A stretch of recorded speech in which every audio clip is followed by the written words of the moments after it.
Today's guest is Hannah St. George. When I first connected with Hannah to discuss recording an episode for the podcast, we ended up talking for about an hour and a half on the phone, and it quickly became apparent to me that there was far too much to cover in just one episode or even two. We've ultimately ended up collaborating on several different episodes that go into great detail, both about her tumultuous home life and the horrific abuses connected to Bible Baptist Church of Fairbanks, Alaska. This first episode is one of the longest and hardest conversations that I've shared on the podcast to date, but I think every single minute demands to be heard. This is Hannah's story. Hannah was born and raised in the Independent Fundamental Baptist Movement, or IFB. Her story is one of resilience in the face of religious, familial, and social pressures that shaped her childhood in profound ways. Her parents moved to Alaska in the 1970s, seeking a fresh start. They were young when they married. Her mother was around 17 or 18, and her father was in his mid to late 20s. They arrived in Alaska with almost nothing, and her father took a job with the Department of Forestry in Chicken, Alaska. But life had other plans. A medical emergency involving Hannah's mother forced them to relocate, setting them on a path that would eventually lead them into an IFB community. My mom was pregnant with my older sister pretty far along, and she got a bad health issue. I believe it was bladder kidney infection, and she's in this cabin in the middle of nowhere. And so she had to be medevaced to Anchorage, which is the biggest city here in Alaska. And so this would have been 1980. And my dad obviously had to quit working, and, they found themselves with a big hospital bill and about due with their first baby soon. So I think my dad reached out to a church there in Anchorage. I don't know which one it was, but somebody donated to them a car. And I think that kind of sparked some loyalty with my dad, because he was like, okay, this was from God. And they knew they didn't want to stay in Anchorage. Just to them, my dad didn't like cities. So they just as soon as she got out of the hospital, they hit the road and went to Fairbanks. And that's, as soon as they got to Fairbanks, they had nothing. So I think they were kind of at the mercy of whoever they found to help them. And I don't know the exact story as how they, went to Bible Baptist, but that was kind of their, story as to how they got there. And I think somebody in the church let them rent like a little cabin, and right outside of Fairbanks, no running water. And that's when I think they just kind of jumped in with both feet into the church. As you just heard, the church quickly became a lifeline for Hannah's family. Her father, an artist specializing in mammoth ivory and whalebone carvings, chose an unconventional path, one that kept him from traditional employment. This decision had a direct impact on their family's financial situation. My early years were very much like living in poverty. I remember moving at least 10 times, living in little trailers, no running water. And as a kid, you don't really understand. Like, I remember we had to put a trash bag in the toilet and use it for, because all of our water was it was a trailer out on the outskirts of town, are some of my first memories, and having to pee in the bag in the trash can, and then they would tie up the bags and take them outside. Church was not just a Sunday ritual for Hannah. It was the foundation of her world. Long services, strict expectations, and an all-encompassing sense of community provided both structure and escape from a rough home life. My early memories of church and the pastor, I remember the pastor being very loud. Like, he was a very loud singer, very boisterous, charismatic type person. And I just remember the services, like, were so long, like so long, being a little kid, just staring up at the lights or like listening, falling asleep, getting all sweaty. Like, those are some of my earliest memories of church. There were also good times, like friends. It was a community that we felt, at least as a kid, I loved my friends, and I was very social. So going to church was one of the highlights. That's actually a time in the very early years that I remember being happy and excited, like, okay, we get to get out of the house. And so the home life part of it was kind of, I have some good memories, but then I just like living in that trailer off Badger Road, which, like I told you, was the first place I remember living, where I was maybe 2 to 3 when we lived there. And I just remember sometimes it would be almost like this Pleasantville type situation where we never had a TV. We would sit down and listen to the radio at night. My mom would be sewing. My dad would be reading. Me and my sister, I have a sister that's 2 years older than me, just sitting there playing on the floor. And I remember times like that that just seemed like very peaceful and happy. And then I remember times that were very tumultuous, that like it would be like a happy time, and then all of a sudden it would just shift. And I see that now as my mom's struggles with her trauma and her mental health, and she could just get very explosive.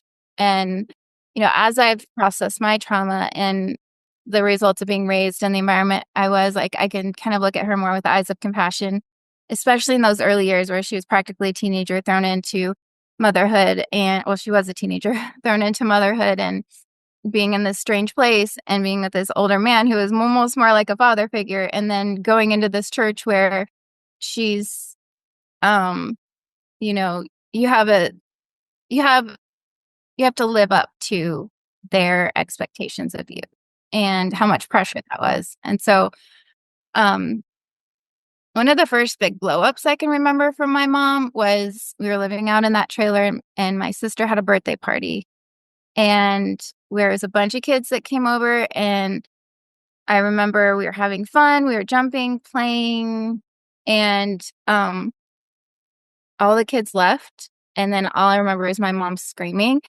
and my sister getting beat. And it was such a stark contrast. I think that's what stands out in my memory. It's like, this is happy, we have friends, and then all of a sudden flip, and screaming and crying and just like, and then my memory kind of goes blank with it. So it's like, I don't know what my sister did. I don't know if she embarrassed my mom or what happened at that party, but that's kind of like one of my first memories of one of her explosions. And I know she also struggled when we started going to school. We went to the Christian school in the church. My mom, having the background she did, I can't really share her story, but from what I've heard from other family members, I think she repressed a lot of it. But from what I've heard from older family members, there was a lot of abuse going on in the family. And so I think it would be like she would be strong-arming it, pushing it down, and then it would come up in one way or another, whatever would trigger it. But us going to school away from her, I think, was a really big trigger. It's really weird because thinking back, she didn't trust anybody. She didn't trust men. She always doubted people. She kept us close. But then on the other hand, like, I have memories of her encouraging me to sit on men's laps. Like, one of my first memories of school was the principal. I would go into his office and sit on his lap, and he would give me candy. And I was like 5 years old. And it's weird because if she approved of that person, it was okay. I could sit on his lap, and it was, as a kid, like, you're just like, I get candy, I get attention, and mom said this is okay. And she would actually tell me. She was a secretary at the church while I was in kindergarten. And kindergarten got out early, so it was a half day. And then I would just go into his office and sit on his lap, and he liked me. And it was, I don't remember anything in particular happening, but I just remember it was a positive thing for her, for me to be sitting on men's laps. But it had to be her choosing. Hannah's home life was certainly unpredictable. Her mother struggled with mental health challenges, which may have stemmed from her own history of trauma. This made her parenting style inconsistent and sometimes hyper-controlling. Other times, she was just fully disengaged. She was deeply suspicious of certain people, but overly trusting of others. So I don't know much about my mom's past, like, details, like she shared here and there, but I do know that she wasn't very trusting of a lot of people, and she had us, like, me and my sister were very cautious around people. Like, for instance, we had a neighbor that she always wanted us to come into her house, and we would be outside playing, and my mom would be like, no, you're not going in there. I don't trust her dad. And come to find out, years later, he got convicted of sexual assault against our little friend. And so she did have somewhat of an intuition, but it seemed like with certain people in the church that that just didn't apply. Like there were people in the church that she let her guard down, and that she would even encourage us to, you know, for instance, sitting on the principal's lap when I was 5 years old. She was a secretary at the church school, and she would send me into his office and say, "Hey, go sit with Mr. McAllister. He really likes you." And it was almost like, for me, it almost seemed like a grandfatherly type thing, but she encouraged that type of thing. And I can see, looking back now, I could never imagine encouraging my little girl to go sit on a guy's lap. Like I just wouldn't do it. But that was, over the years, that was very much a trend with her. I remember one guy that came over for Christmas. We had some people over for Christmas dinner, and I was sick. And we had pictures of him holding me. And I remember he was, and I was maybe 3 or 4, and he held me that whole day, and she talked about it. It's almost like she got some kind of gratification from, I have this cute little blonde girl and she gets attention. And I very much think she never thought of how that was affecting me. Yeah. I think that she got something from it. With all that context, one might assume that going to school would offer some relief. But Hannah quickly corrected me on that assumption. When you started attending the Christian school, did that feel like an extension of that escape? Like, oh, I get to go spend more time and make more friends? Or was it something where, like, what was that interaction with the school like for you? So for me, I was very excited about school. Like, I was just over the moon. Like, I wanted to go to school so bad. And I remember buying the school clothes and just being super excited. And then that came to a halt pretty fast. Being a 5-year-old, that, at the time, of course, I didn't know that I had learning disabilities. My dad absolutely had dyslexia and whatever. I remember he wrote left-handed, and he always struggled academically in school. He said he never went to college, but he had a brilliant mind as an artist. And so very smart guy and very intelligent, but back when he was in school, learning disabilities weren't a thing. Yeah. It's like weren't going to be helped. And so that carried over into me and my sister as well. And I remember going to school, and it switched from being excited and happy and doing fine to, when the reading part came, I remember them taking us to the library, and there were like these little reading machines, and it like measured how fast you could read. And I just remember being stumped and freaking out and like crying. And I just remember the teacher like standing over me with this disapproval of like, you're not doing this because you don't want to, and you need to figure this out and do this. And, I'm sure they had pressure to have their students reading at a certain level, but, accommodations for anything like that, it wasn't a thing. You were rebellious. You were bad. There was something wrong with you. School was very... And many teachers in these private schools are barely equipped, at least in my experience, are barely equipped to teach in general, let alone... Yeah, none of them were accredited teachers. Yeah. Yeah, at least that I remember in those early years, like they were just moms that were trying to get a free ride for their kids to go, and so, but they had pressure from the pastor and the principal. And there was this play. It was like my kindergarten graduation. I sent it to you. I don't know if you got it or not, but there was a good hour to hour and a half of this video that was like all awards, like lining these kids up like trophies. And this one did the top spelling, and this one, and I'm all for encouraging kids to learn, but the ones that, and to even reward them for learning, but just, it was like the parade of, I can even see the pressure on the kids that were smart. It's like, okay, I have to maintain this because I just got the top percent of the class. And this is accolades from my parents. This is making the pastor look good. It was all about looking good. It wasn't so much about like the minds and the hearts of the kids. It was like, how does this look? How does this make us look? And as a kid with struggle learning, like it was just devastating. Like And then it wasn't just academic, it was physical too. Like, there's one memory in particular where in kindergarten at the beginning of the year, they weighed us in front of the class, graded us up there. And I mean, we only had like, what, eight kids in our kindergarten class. So it was this tiny little classroom. And the teacher weighed us and measured us. And I'm sure she had good intentions, like they were tracking it for parents. I don't know. Maybe it was the pastor wanting to know how much the kids weighed. I have no idea. But, and then we laid down on this big newspaper roll and she traced all of us.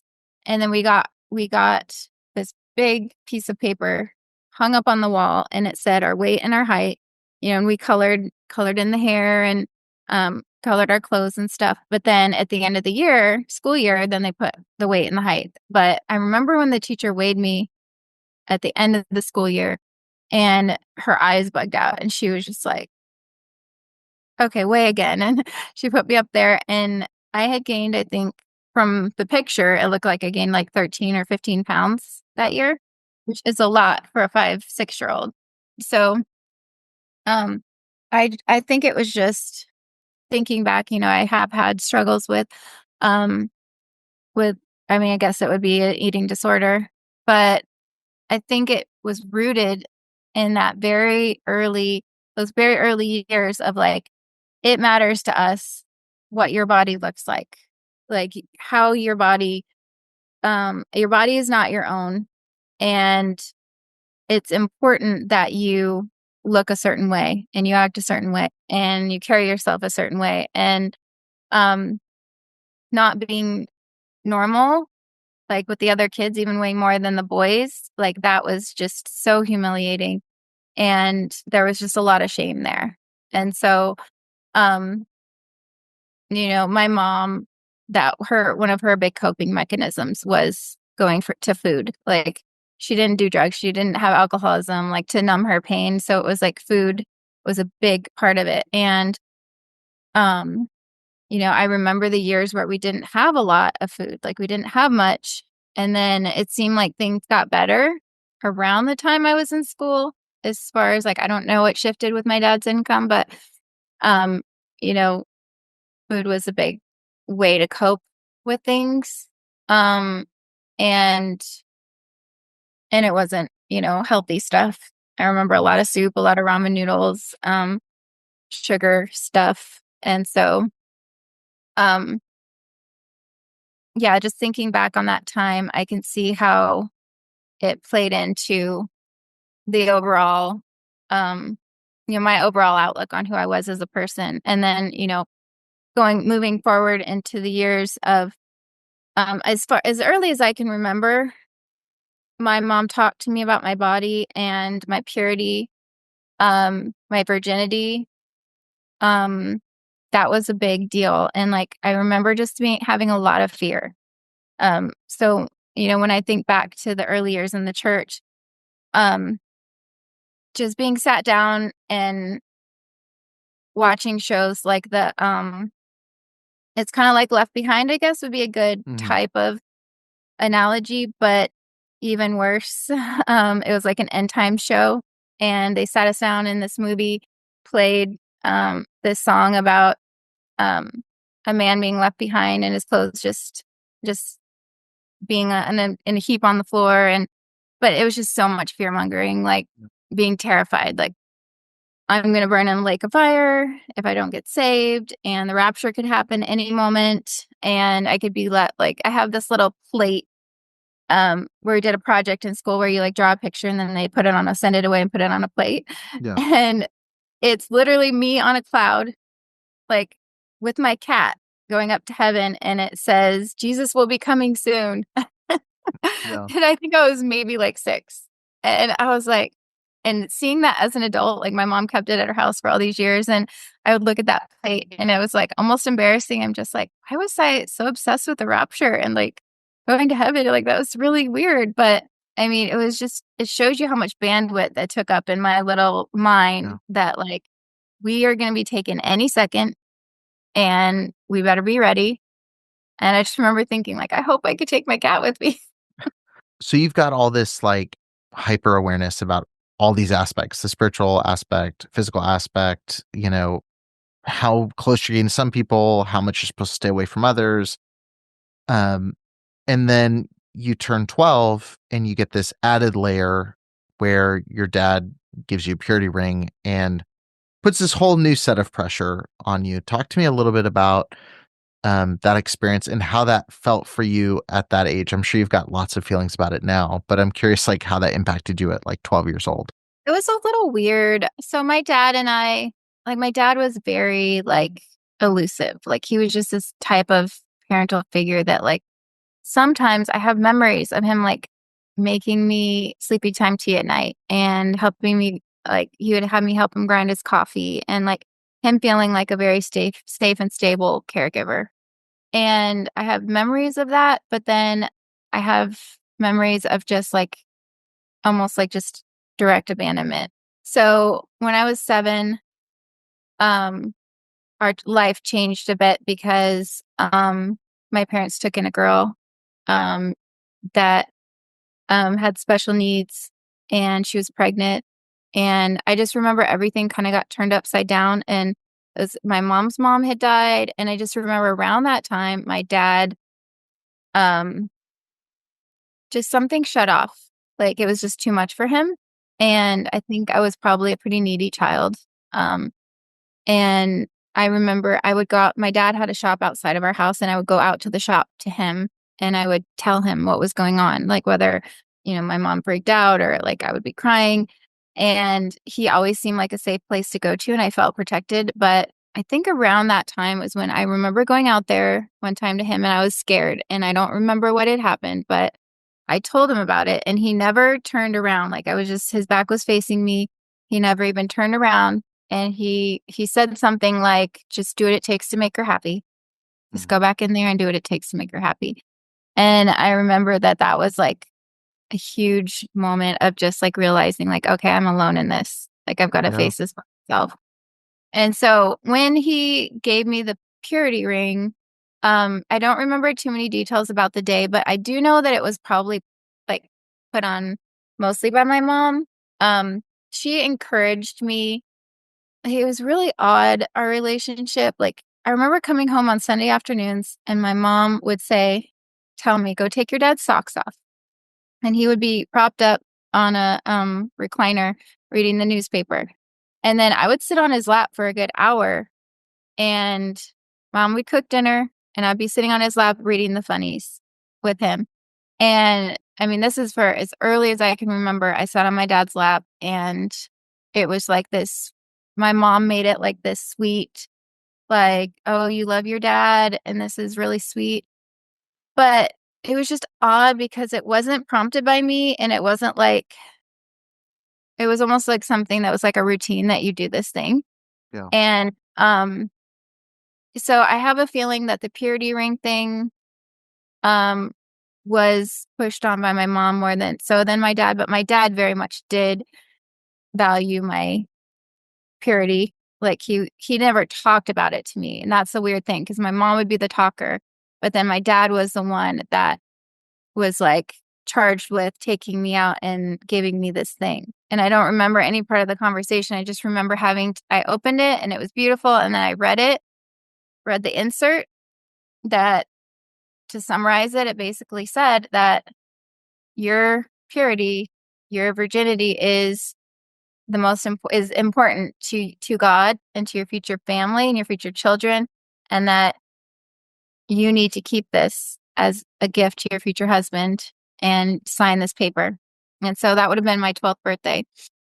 And I remember being happy. I got this beautiful gold ring with a gold wrapped heart on it, and it was just beautiful. But it just represented more of like your body is the most important thing, not your soul, not your heart, but your Yeah. body. Yeah. It sounds like your mom, especially from everything you said, it sounds like she was more concerned with the aesthetic than anything else. Like it was like, how do other people perceive you as an extension of me? Like you have this moment with your dad, but it's so we can say you have that moment, or I can see you have that moment. Mm-hmm. And then the purity ring is like, I mean, that's like the ultimate aesthetic, right? It's like there's so much pressure, I with purity ring specifically, it's like, don't damage the reputation of this family. Don't damage the reputation of your school. Like Absolutely. all of us who grew up in fundamentalism heard some variation of that. Like, you're bringing shame on your family and on the Lord and on the church and on your dad because you're your dad, so you get married, which like the years of therapy to unpack that connection, is like Right. Yeah. such a heavy thing. And to kind of touch on that a little bit, one of the things that the pastor would do at every wedding at the church was he would go up to the couple right on the stand, not talk to them before, nothing. He would whisper to them, "Have you saved? Is this your first kiss?" And if they said yes, then he would announce that as a gift to their parents, so and so has saved their first kiss for the altar. And then they would have their first kiss and there'd be a cheer and everything. And I'm like, that is so weird. Why would that be No, a that's gift to weird. the I've never heard parents? that. Like, I've never heard that said in a wedding ceremony. Oh no, it was like that was what he did every time. I'd love to get And a clip of that because I think that's and I could like there's in our wedding, you can see him walk up to us and like a you're split like, no, second, like it was tempting to lie no. because it was just like, oh my gosh, so much pressure. Like and like we just shook our heads no, and then he just walked away. But yeah. If you haven't picked up on it yet, Hannah's world was one of relentless expectations. Not only was she expected to perform academically and spiritually, but there was another layer of pressure that began to form. You talk about struggling to fit in, and one of the things we talked about on the phone is that you were physically developing faster than everyone else at the school. Going into junior high, which is already not a super fun time for anybody, it's always a time that's really awkward and uncomfortable. How did that feel with all these other things stacked on top of it? All the spiritual pressure, all the physical pressure, all the pressure to perform academically. Like, what was your mindset going into like 12, 13 years old, kind of navigating this environment? As the years moved on, like our home life was getting more tumultuous. And so school was still an outlet, but I just remember like I just held so much stress in my body. Like I had really bad acne as a teen. Um like I said, I gained weight, but then was overdeveloped. I had boys in my classroom talking about my breasts. Like it was I think back now and I can definitely see how like the boys were groomed in their own way to objectify us. Um and so that played a role. I guess you could say in a way that I was like one of my escapes was just like my crushes or like a boy, you know, boy crazy a bit.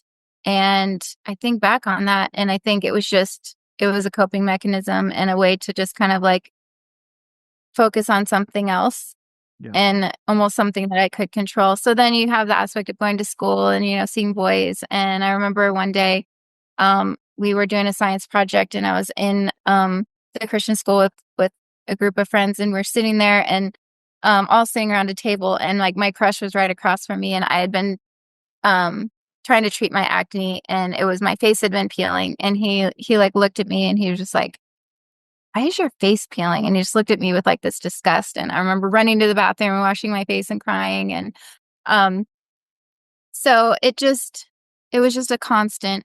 You're ever aware of like how you look to people and that your value is in your looks and it's kind of crazy because they teach you not to be vain. They teach you that to be denying yourself Yeah. and dying to self.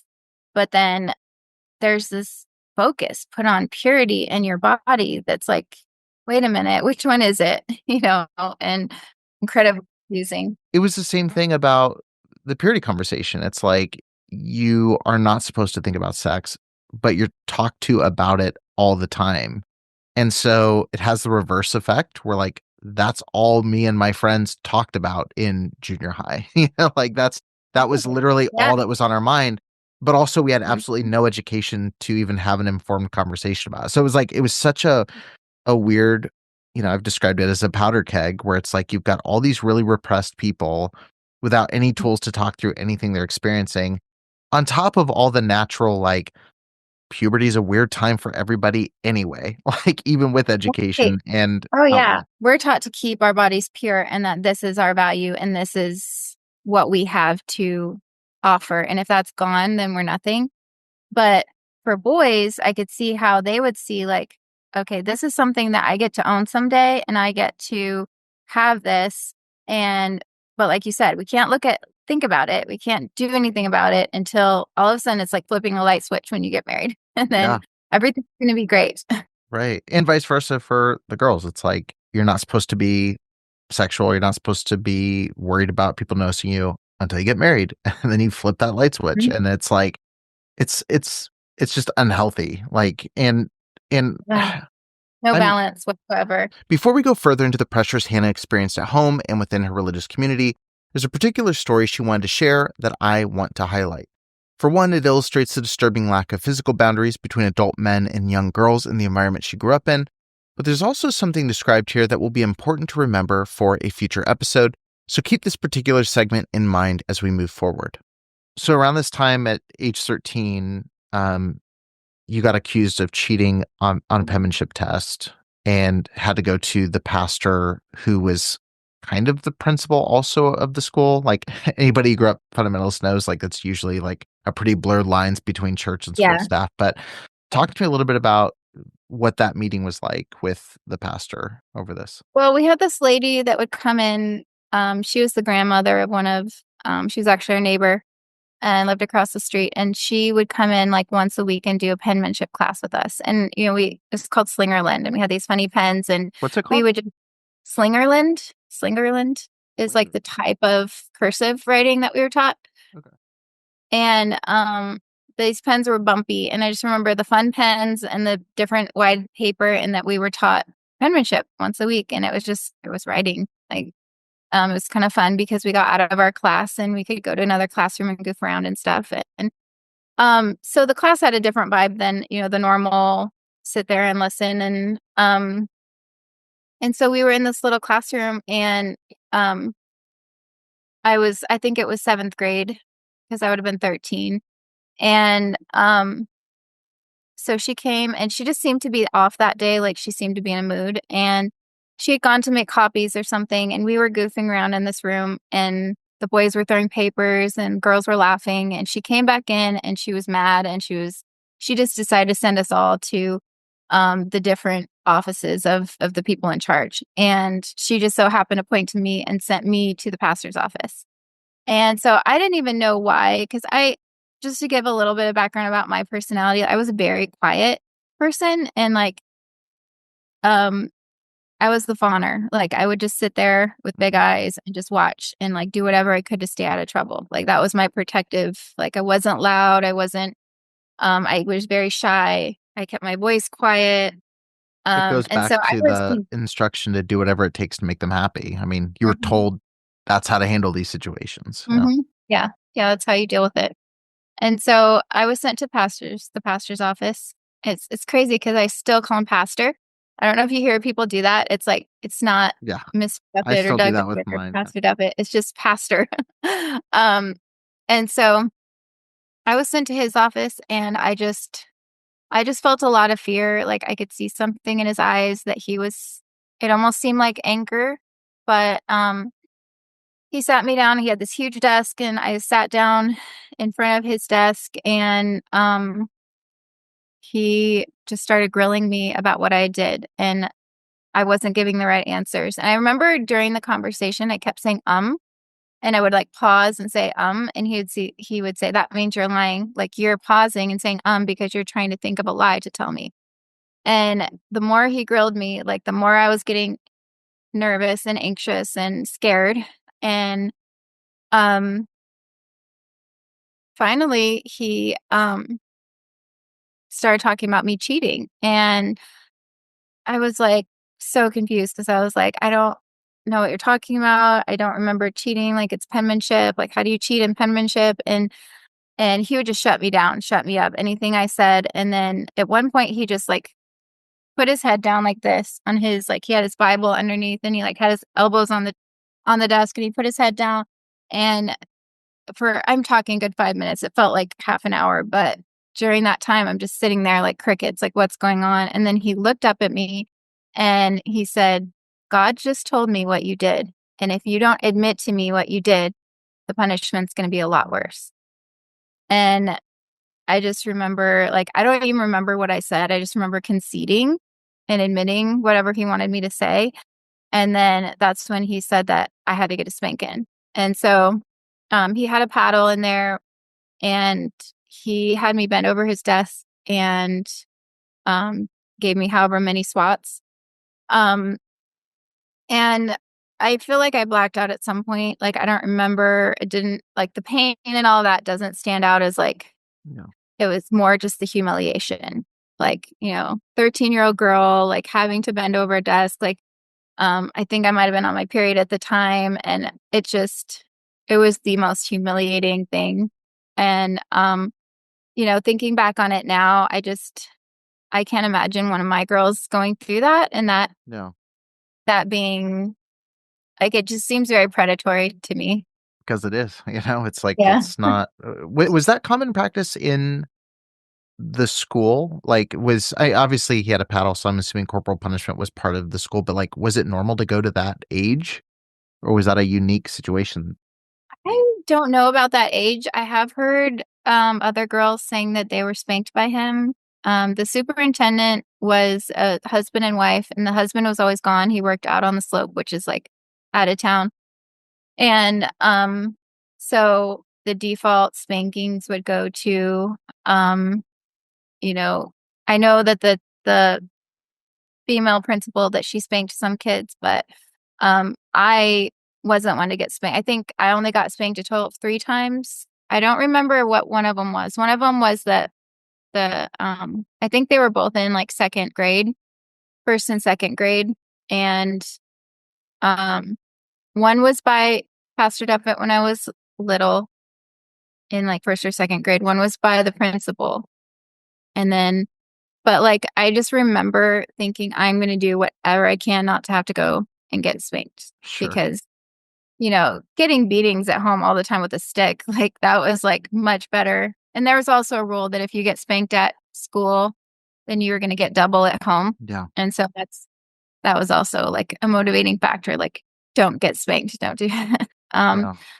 So it was definitely not a common thing in my grade, at least that I remember. Um, I don't I don't know why I was picked that day. I think he probably used the cheating excuse because when I was little, I got caught looking over in somebody else's life pack because I was, with the learning disability, like, you'd be put on these timers for these tests, and um or no, I looked back. That's what it was. I didn't even look at somebody else's paper. I looked back in my book for the answers because I just wanted to get a good grade, and Yeah. I didn't.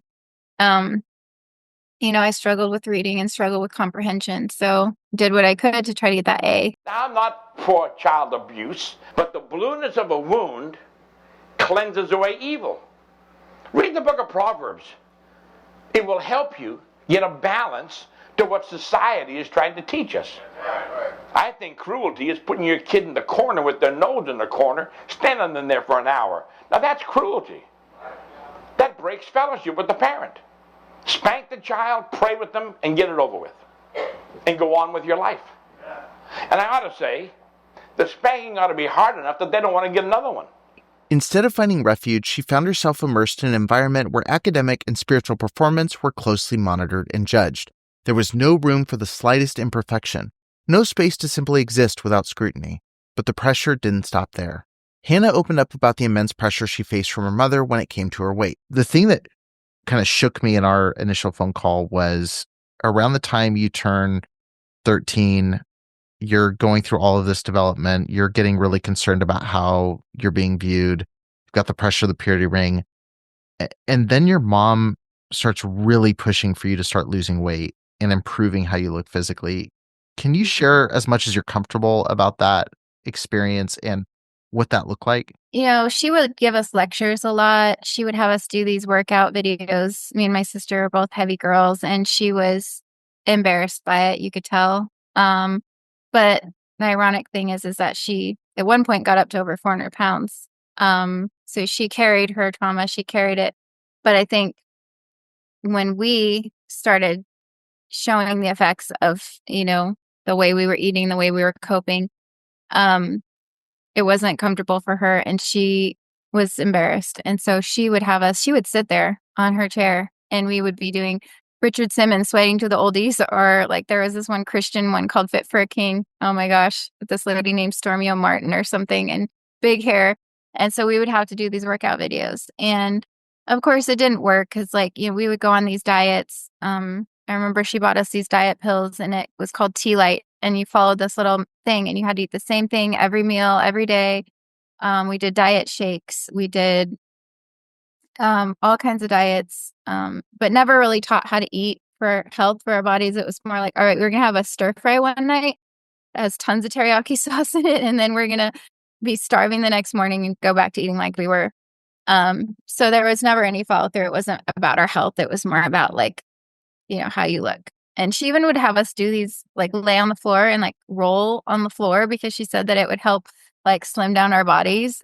And it was like some of the links she would go to try to get us to be skinny were great. But around 14, I remember that there was a certain boy I liked and he did not give me the time of day. And I talked to my mom about it and she said, well, I bet he would like you if you were skinny.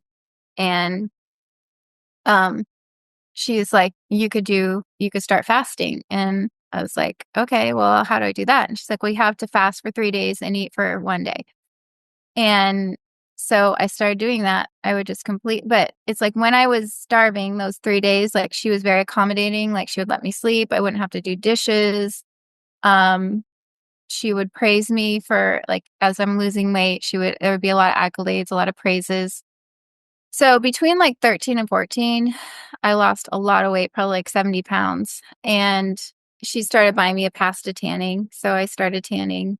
That's when I started kind of gaining the attention of boys and like, especially older men in the church. And I mean, I remember having attention when I was little from men. Like, she would always have single nights and there'd be military guys coming over. And I remember, one guy would always say, give me a kiss. And it was just a thing whenever I would sit on his knee. And, so this is maybe like 8, 9 years old.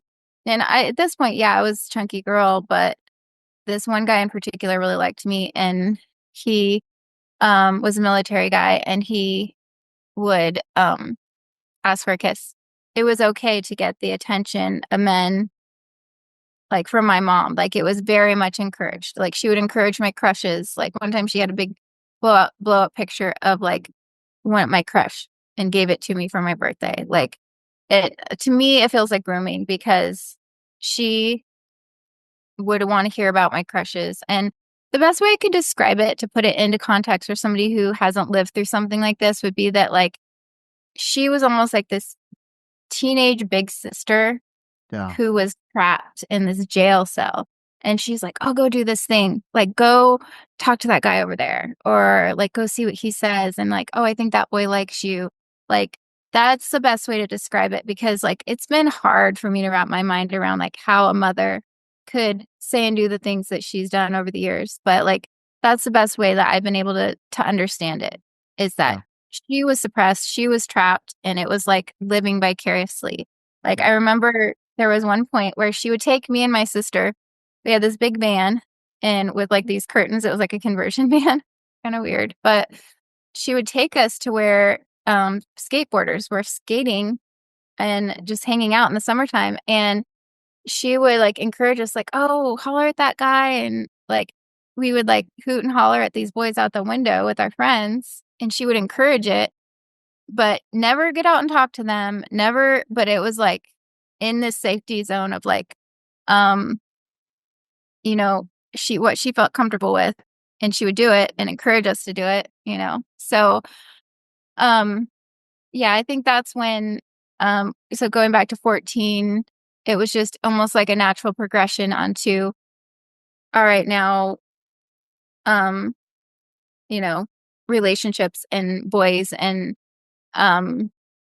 for me, it had become a coping mechanism, I guess, it was a time where I felt seen and I felt, you always hear like, oh, that girl just wants attention and she likes the attention from boys. But I think what a lot of people don't realize is when you're walking through your life and you're never being like seen as a person and as a human, that like you are going to be grasping onto whatever breadcrumbs you can get. It's wanting to be seen, period. It just happens to be that avenue. And it's the avenue you're being pushed toward, to be frank. Mhm. Like, Yeah, absolutely. so you're going through this process with your mom, and obviously your sister's going through this as well. Was this something your dad was just hands off? Like, did he know this was going on? Or was this something where he was just kind of off to himself still? This is just your mom kind of operating on her own at this point. I do feel like there was a time where a lot of this stuff, like my mom hid from my dad. Like he was very, like he was quiet. Like he never spanked us. He never even was involved really in raising us. I would say like he made the money, but he was very disconnected. And I think, there were times like where my mom would abuse me. Like I remember she started homeschooling me like during my 4th grade year. And there was a lot of abuse that went on where if I didn't know something or she was trying to teach me something and I wasn't doing it to her liking, it'd be nothing for her to just start hitting me. And I remember one time and this kind of speaks into her mental health a little bit too, but I had these glasses I had just gotten and she just started just hitting me and all over the face, arms, whatever. And she said, "Go take your glasses off in the bathroom, wipe your face, come back out here." So I did, and I came back, and um, she's like, "Why is your face all red?" And I just looked at her like, "You should know, you're the one that hit me." And she's just like, "You went in there and pinched your cheeks, didn't you? Like you pinched your cheeks because you wanted me to get in trouble." And I was just like, I just remember thinking, like, "What are you talking about, woman?" And so tears were coming down my face. And she just stopped and she was like, "You look so much like my dad right now." She was like, I can't do this anymore. Like, I'm so sorry." And she just started apologizing to me almost like I was her father. It was just the weirdest experience as a kid. I was so confused. But the takeaway from that conversation was that, and of course, my grandpa's dead. So I'm just like, I never met him. And I'm like, okay, I look like some dead guy and it's triggering you. This is really weird. Yeah. But she started being nice to me all of a sudden. But before that, she was like, "You're going to tell your dad, aren't you? You just did that. You just pinched your cheeks and made your face red so you could tell your dad and I could get in trouble." And so that kind of tells me that there was this conflict there of like my dad maybe trying to protect us a little bit, or at least me, and him knowing my mom was unstable and her not wanting to be found out. As far as the men part of it, I don't think my dad had a protective bone in his body. Like I heard a family member say one time, like, the men in this family don't have a backbone. And that's a good way to sum it up. I don't think my dad felt super protective of me. If he did, he never showed it. Yeah. Yeah. So So really everything was through your mom then. Like any semblance of that was just her kind of orchestrating it. yeah, from as early as I can remember, we had people in our house. And I'm talking like our house was a hub of missionaries, people coming in, to understand a little bit. Alaska is this giant place, and so much of our surroundings is like little villages outside of Alaska, and that's what draws in a lot of missionaries. Like they don't have to leave the country, but they can still be on the mission field, and so they come and a lot of them are bush pilots, and our house was literally a hub of missionaries. Like we are always hosting missionaries to stay at our house, meals for missionaries. We would do food boxes for missionaries and send stuff to them out in the villages. So that was a common thing. And then it was also really common for my mom to host singles. Like she loved to be around singles. It was like a big thing for her. Um, and so, I think it goes back to that whole like teenage girl trapped in a woman's body. Like where she's living vicariously and like wanting to have fun. And so we would have nights of singles just coming over for hours and staying and playing games and laughing. And there's some good memories of it. There was also like a lot of I remember going to bed crying and just being like, I wanted to be part of the fun, but I was just kind of pushed away, like go to bed type thing. And being lonely a lot. But at one point, I don't know what sparked it, but my mom's mental health kind of took a turn and she started to be more reclusive. And so we stopped having single nights, and I don't know how long the gap was, but I know around age 14, there were two guys that were new to Bible Baptist. And for whatever reason, they started coming over to our house and hanging out. And it just never stopped. Like, they would stay sometimes like overnight. My mom would cook for them. We would watch movies, play games, and my sister and I liked it. I mean, we were 16 and 14 at the time. Like, it was fun. And my sister had a crush on one. And then the other one was Michael Albert. And I think he was like 24 at the time. And honestly, you see a picture of this guy? He's short. He's dumpy. My sister and I used to joke that he looked like a human hedgehog. Like, not a handsome man at all. Like, it baffles my mind to this day how this man got any female attention. Like, Sure. it's just, it's crazy to me. But like, the one thing I can remember about him is he was so smooth. He was so good with his words, and he knew exactly what he was doing. And he had this way of making you feel seen that was just like, you would just feel invisible, but he would, in the environment you're raised in, it's like, you just felt missed, like you just like a ghost walking around all the time.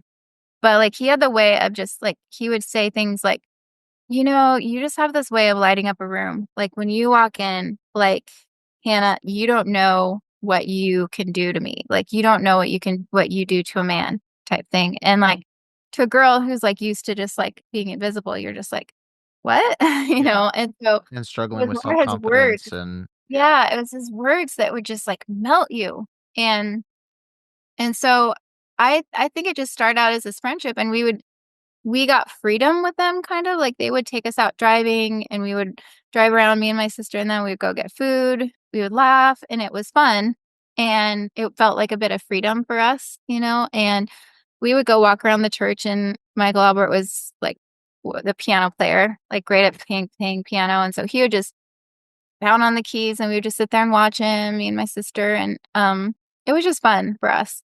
And then he started to isolate me a little more. Like, he got permission from my mom to take me out driving, test driving, practice driving for my permit. Because in Alaska, you can get it at 14. And so, I mean, he took the time and literally taught me how to drive. But of course, there's those little things where he's touching your hand and brushing up against you, and those little things that are just like smooth. And then I remember him taking me to Kmart one time, and like, asking what kind of bra that I like to wear. And then he like made fun of me because like he said the ones that I picked were granny bras. Um and then he was like, oh, this kind is like, he'd always say like, this is what is going to make a man's toes curl. And I just remember being kind of grossed out by that comment. Just like, why would I want to make a man's toes curl? Like, ew. And so it just gradually moved on to him just taking extra notice of me. And then it moved on to like, we'd be watching a movie with my mom in the room, and he would be caressing my leg under the blanket, or sitting at my feet and like rubbing my feet, and just under blanket stuff right away, which now I have to think it had to have been obvious to my mom. yeah.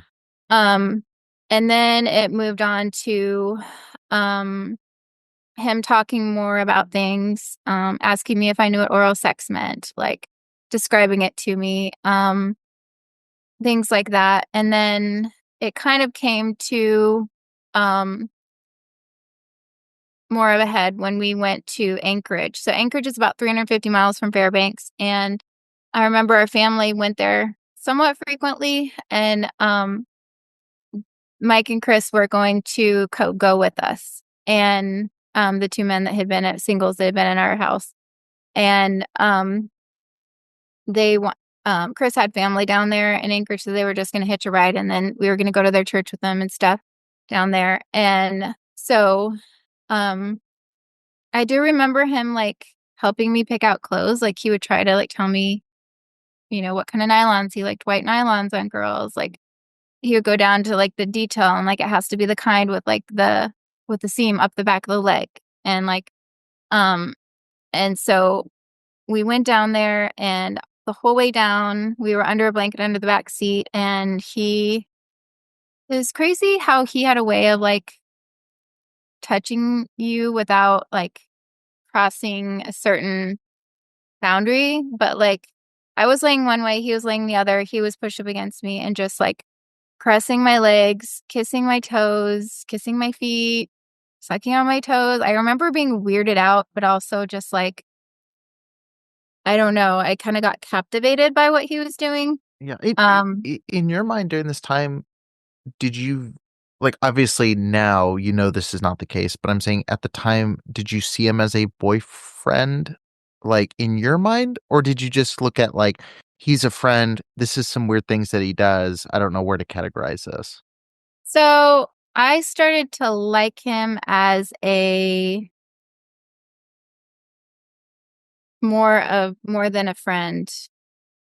And I actually even thought about like, because in the IFB, it's like you don't date somebody. It's like Oh, you you're date, you get either married. friends with them or you're betrothed, And so, I do remember in my mind going there, but I can honestly say I never thought about marrying this man. Like he was so much older. It was almost like felt like attention from an authority figure, if that makes sense. Yeah. It felt validating in a way because again, like you're being seen, you're being recognized. Like he asks your favorite color, your favorite scent, like he talks to you, he notices you. And so at the time, like I will honestly say, like what he was doing felt very uncomfortable and I wasn't okay with it, but it was just like this silent, like I'm not going to say or do anything. It was like a freezing moment. Like I literally just froze. And I thought it was weird. Like what he was doing didn't even have a natural flow to it. Like, like a lot of times in relationships, you have a buildup of kissing, but like he never kissed me. That wouldn't have been okay. He'd never held my hand. But all of a sudden this man is like, well, actually, no, he had held my hand under the blankets on the couch and rubbed my legs. And I think that's where it kind of started in my mind to shift to like, wow, I was more enamored with the fact that this guy really liked me and saw value in me. Yeah. I guess if that makes sense. Yeah. And this was just a thing you had to deal with to maintain. Yeah, it was kind of like this is going to make him happy. No. If I just don't say anything or don't do anything here. No. And he had to have sensed it that I was guarded because he kept certain boundaries with me. Like going all the way up to my underwear, but not, going that much further. And so that was like the whole 7 hours. And then, we did Anchorage, we went to his church, we did shopping. And then on the way back, the same thing happened that progressed to him putting my feet on his genitals and pleasuring himself over his pants. And, like I said, just all up and down my legs, like kissing, touching, doing stuff to my feet. But it just, it stopped there. And I remember going home and I remember at one point looking up at my parents and thinking, why aren't they doing anything? Like, why aren't they saying something? And just being kind of baffled by that. And just, it was a vulnerable feeling of just being very unprotected and knowing what was happening was wrong, knowing that it wasn't something that I wanted, but it was happening to me. Yeah. And it was almost like I was outside of my body. And it should be clearly obvious to the people around me, but they're just choosing to not notice this for some reason. Something that you still don't have a clear answer for. I don't have a clear answer. Yeah. I have no idea why my dad would be driving that vehicle and not say anything, not do anything. Because I mean, my mom was very controlling mom and my parents were very protective of us. So it's like, I don't know if it's just like, okay, you're allowed to do these things in these guidelines, or if it's just turning a complete blind eye to make us happy or to make us happy. I don't understand it at all. I don't know if I ever will. So we get home and a couple days later, he comes over and he pulls me outside and asks, to talk to me, and he said, "Does your mom know about what happened?" And I said, "No, I don't think so. Why?" And when he was pulling me aside to talk to me, like I had this like flutter in my chest, and I'm like, I wonder if he's going to like ask to be my boyfriend, or like I wonder like what's gonna happen. Like, and he was just like, I shouldn't have done that. I'm never gonna do it again. Like the best way to describe how he acted was almost just like a little nervous and scared. Because he knew that I was holding back and I wasn't all in. I was like very guarded.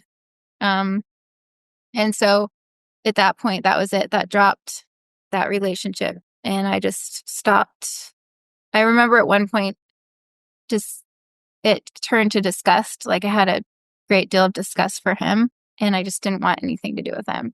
I think once he had that conversation where I knew he was just using me for his own gratification, and it had nothing to do with him liking me or wanting a relationship with me. It was like, and again, I was 14 and he was like 24 or something. And so it impacted me in a lot of ways, because I know that relationship was sparked by my mom living vicariously through me. One story of having him in our house was that my mom had talked to him on the phone and asked him to come over, and he was coming over after work she made these chicken quesadillas for him, and she was making chicken quesadillas, and she was all like upbeat.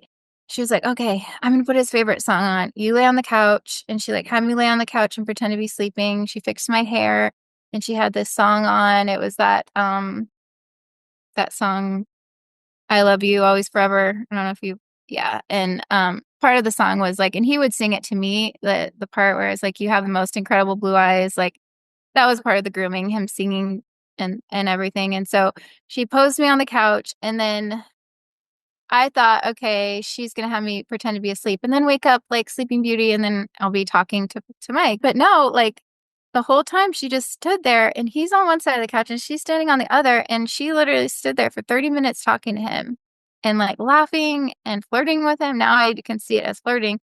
And like I was just laying there, and I was like this. I remember thinking like, is this for me or for her? Like I was so confused. And so now looking back, I mean, it was absolutely for her.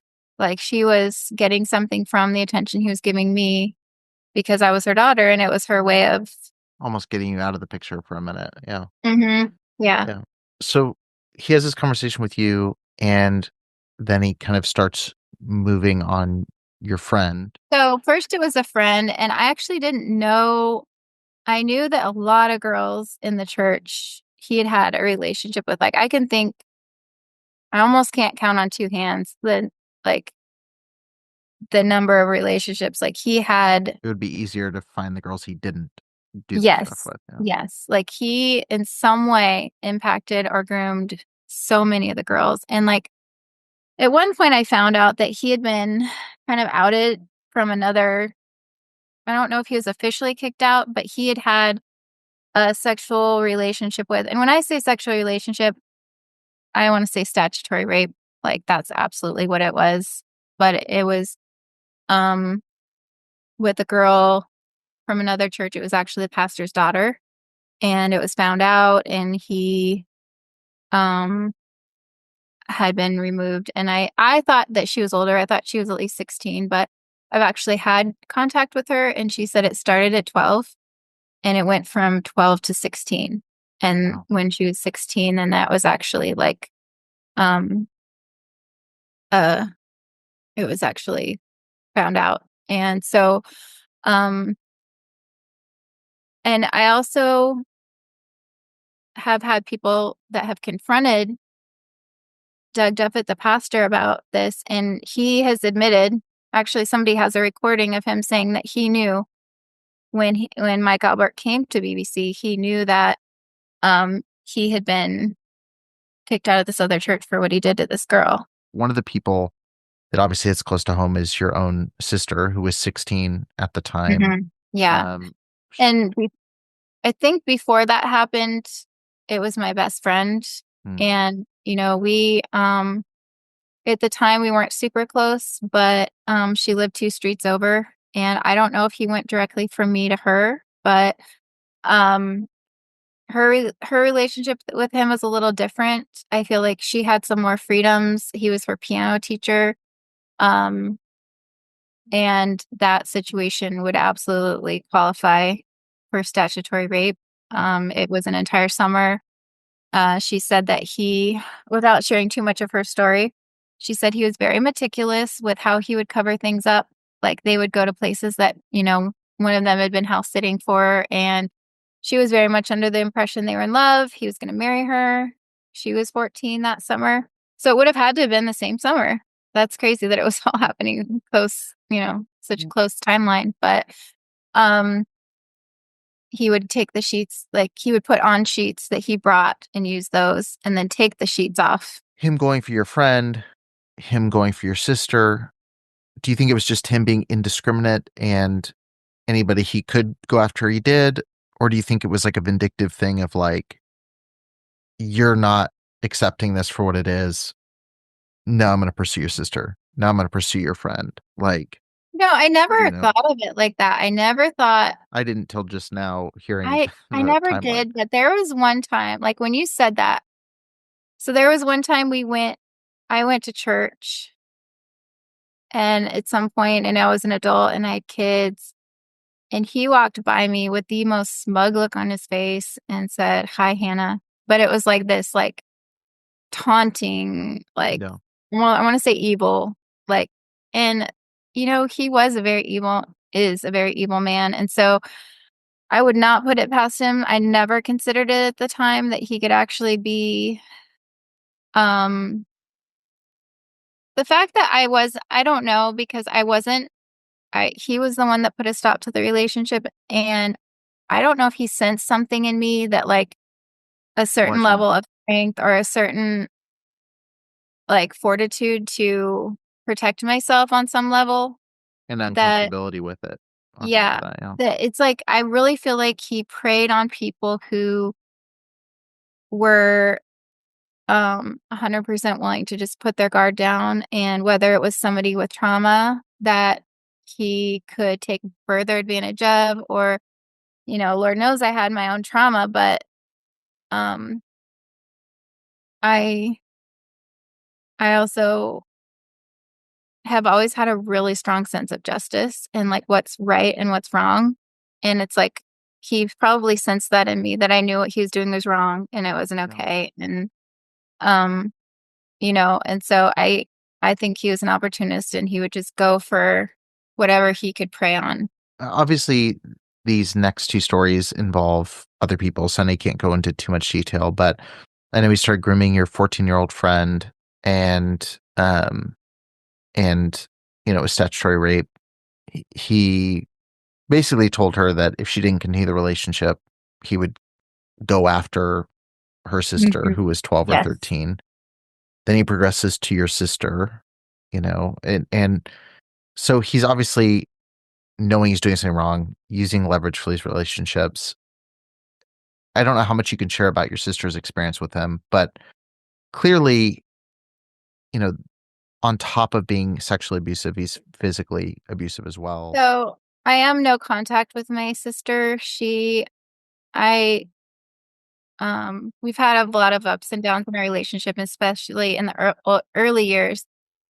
But we kind of formed a camaraderie at one point. I think I was like 14 and 16. And like, I remember she came to me and she was like, "Look, we need to form a team against Mom because she's pitting us against each other." Like she's, it was a thing for us to like tell on each other and get each other in trouble and try to like make the other one sound worse than this one. A lot of it was survival sometimes, depending on how bad she was at, a state of mind. And we just kind of formed a camaraderie, and she was like, "We have to be friends. Like we need to have a pact up to being friends and being on each other's team, not telling on each other. Like we have to do this for our own survival." And so it like formed like this trauma bond, I guess you could say.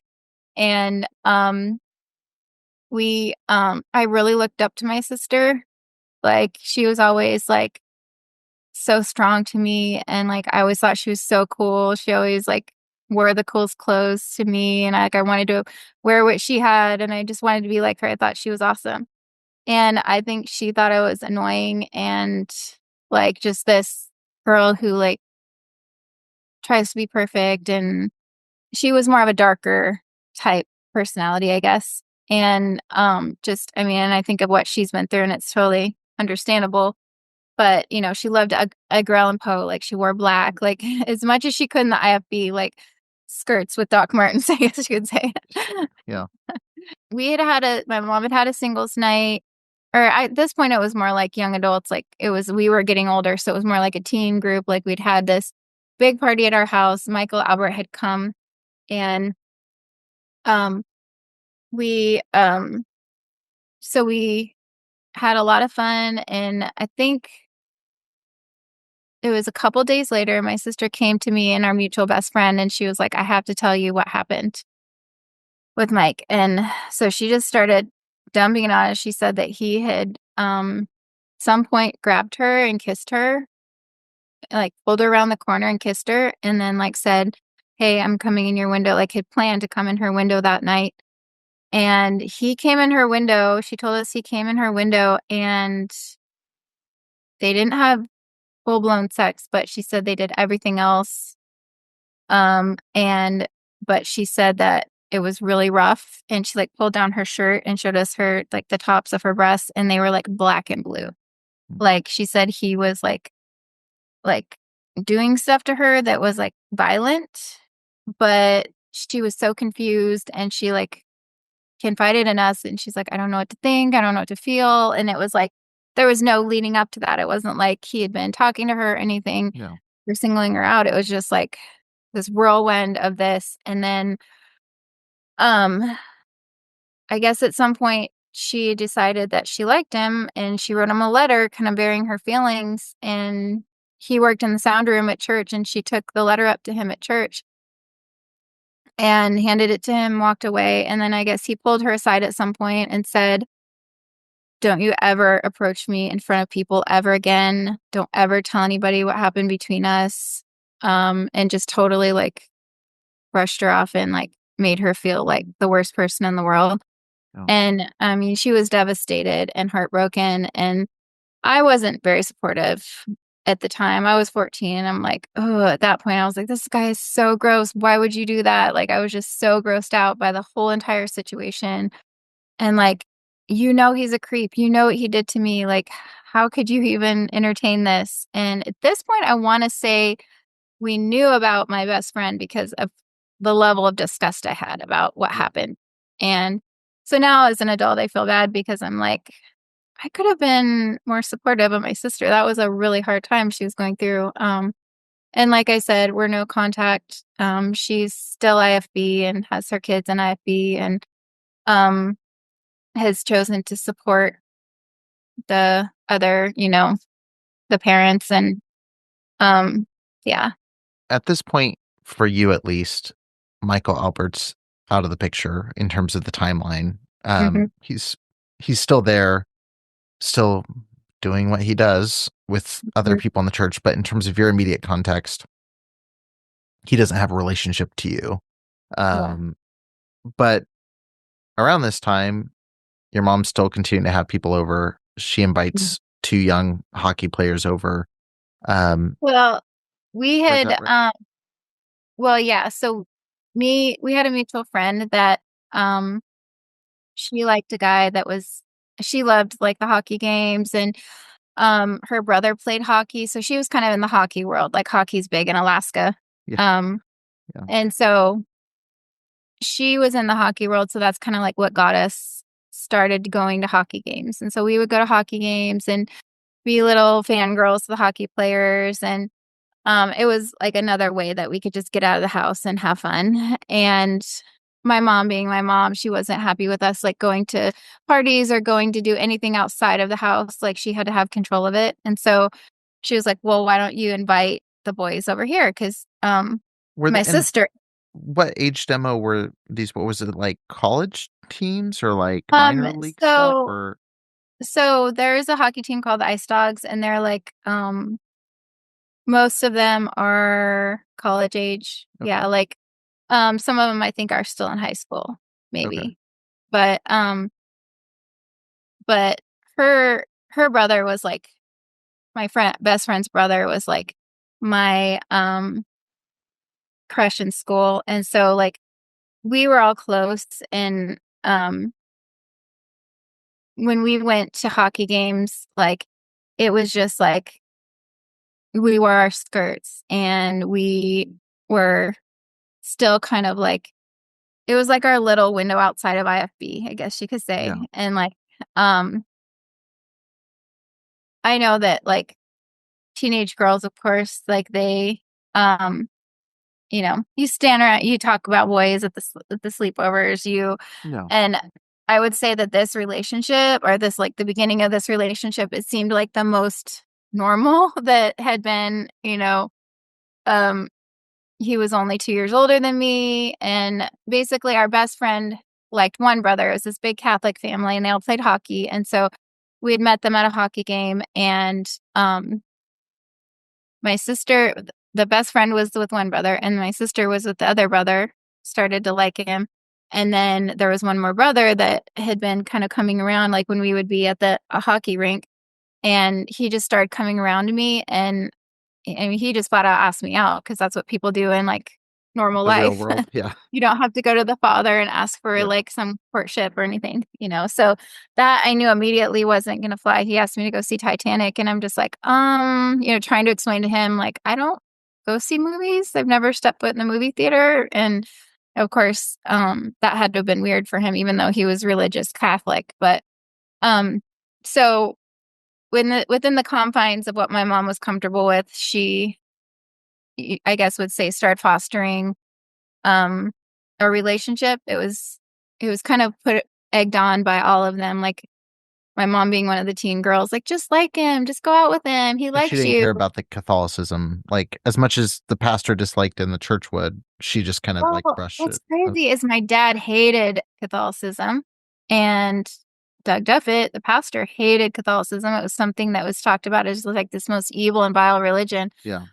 And my mom knew. So I just wonder if that was part of like her rebellious teenage self, like that alter ego of just like, I don't care what you think kind of thing. Like, but then it's like she knew that if there was going to be any progression, like they had to be Catholic. I mean, they had to be Baptist. And so it was like, I don't know. I wonder if in a way, it was just like her middle finger to her authority, the authoritative men in her life, So Vicariously um, escaping those yeah, rigid boundaries. exactly. So it did start with them coming over, playing game nights, and um, I will say I was never attracted to this guy in the beginning. I was just like, he wasn't like, I was for the tall, dark, and handsome, like, just like Michael Albert did not fit the bill in any way, shape, or form. Like this guy, he wasn't at all, and But being he a was little kind bit. of the only option given to you, Yeah, he was really. the only option. And again, it was like somebody noticed me, somebody likes me, somebody is giving me value by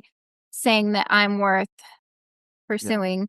And so at this point I kind of talked myself out of like the whole what Michael Albert did to me. Like I didn't feel like it took my virginity. Like in a way I felt like maybe I wasn't a virgin because my mom told me that if you touch yourself, you're not a virgin anymore, when you're a kid. And so then I'm like, I remember asking her a lot of questions at some point and like being okay with the fact that, okay, I'm still a virgin. But she told me, if a guy touched your breasts or if you make out with him in any way, you're not a virgin.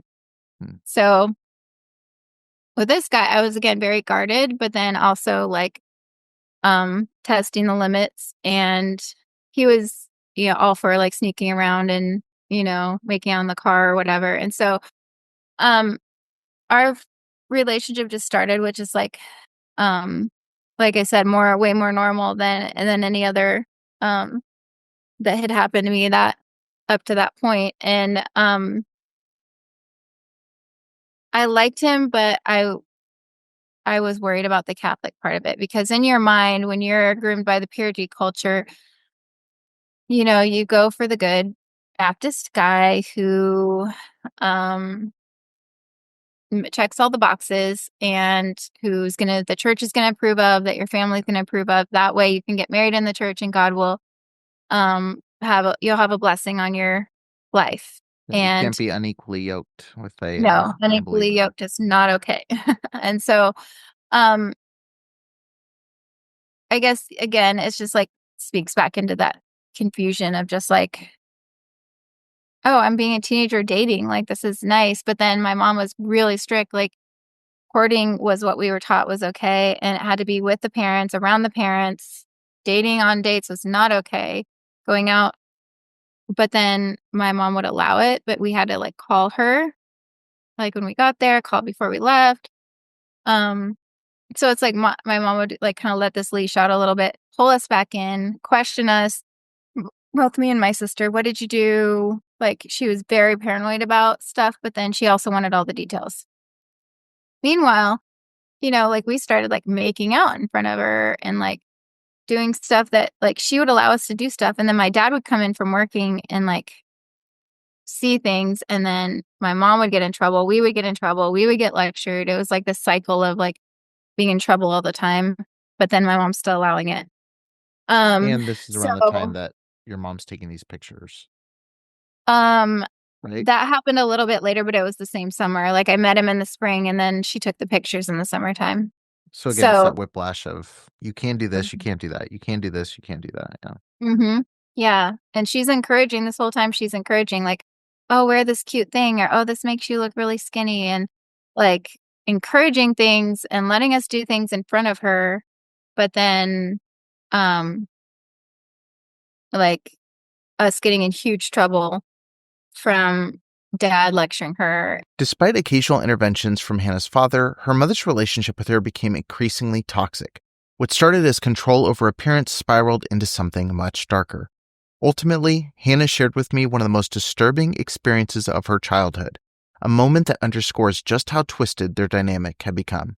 So I remember there were always competitions between me and my sister on weight loss. Like she would, we would go out to my dad's shop and weigh, and like she would tease me if I was heavier than her, and like we would just egg each other on. And I do remember that she would um try to lose weight. I don't remember there being as much of a focus on that for her. I think her role was different.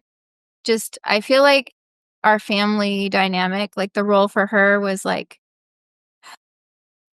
she kind of took care of my mom. Like she was very parentified, being the older sister. It's like I think her charge was more just like make mom okay, you Yeah. take care of mom. And my role in the family was like make our family look good.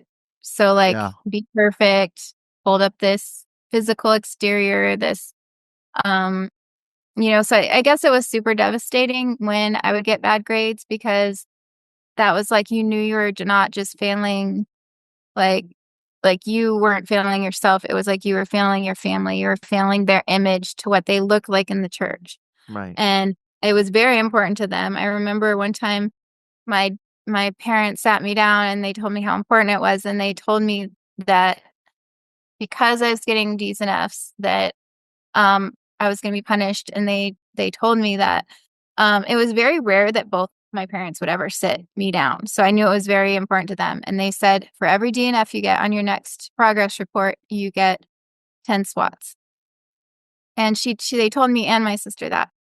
And I remember we got our progress reports, and my sister had tried really, really hard. I know she also struggled, and she had sensory issues. Like she couldn't even put her hand like on the paper. Like the feeling of it would just like she struggled. I think maybe even more than I did, even with like her writing and just things that she struggled with were different, but still a lot of issues. And so she had worked really, really hard and gotten good, decent grades. And so she was happy to share the report. And I was just like mortified, hoping that they would have forgotten or not follow through.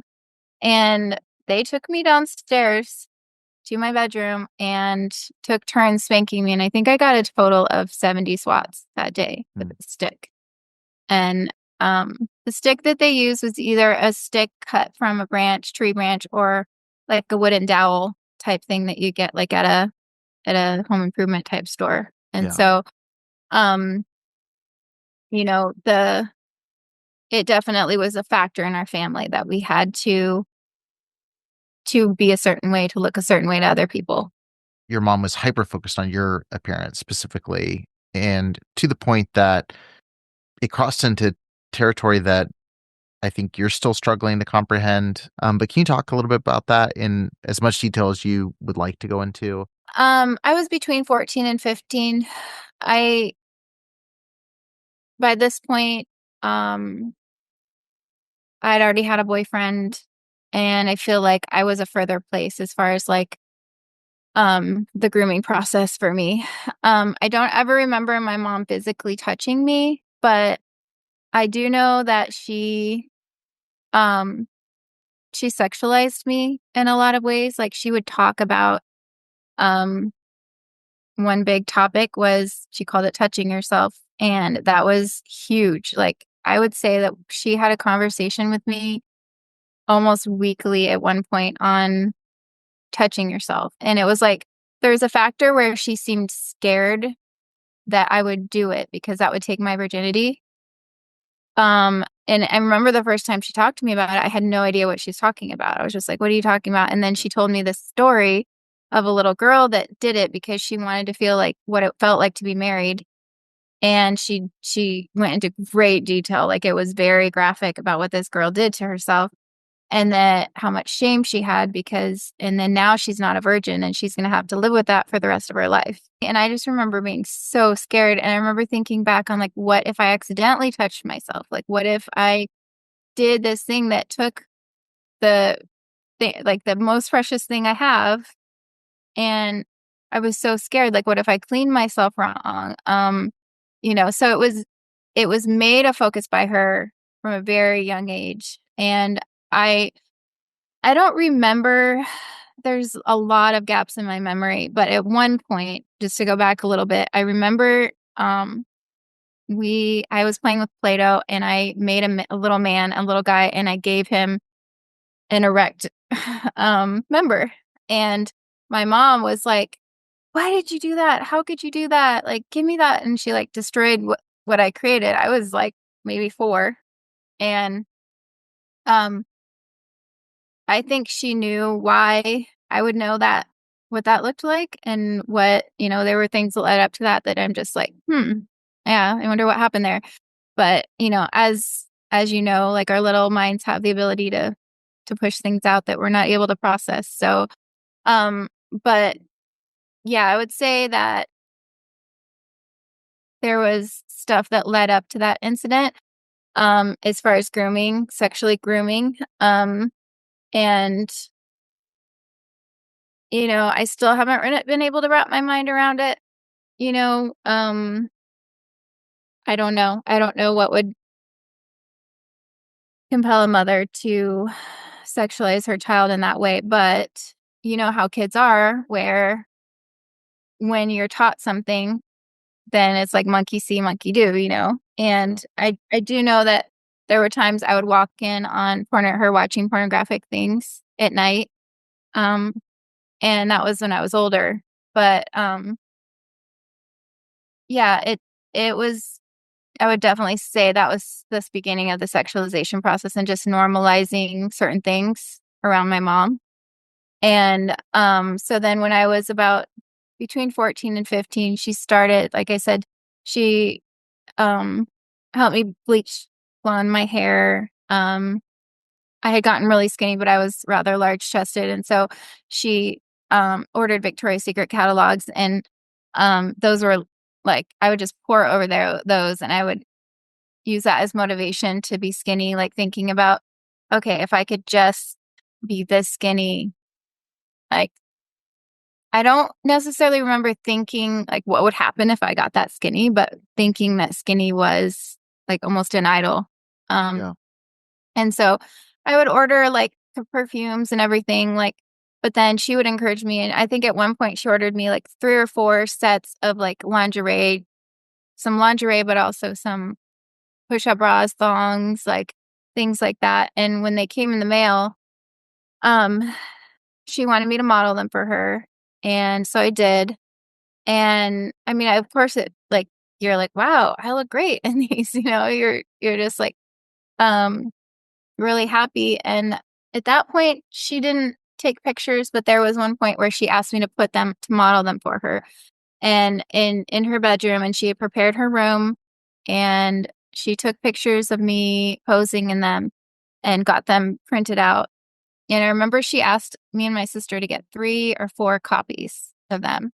And there was probably like 20, 30 photos.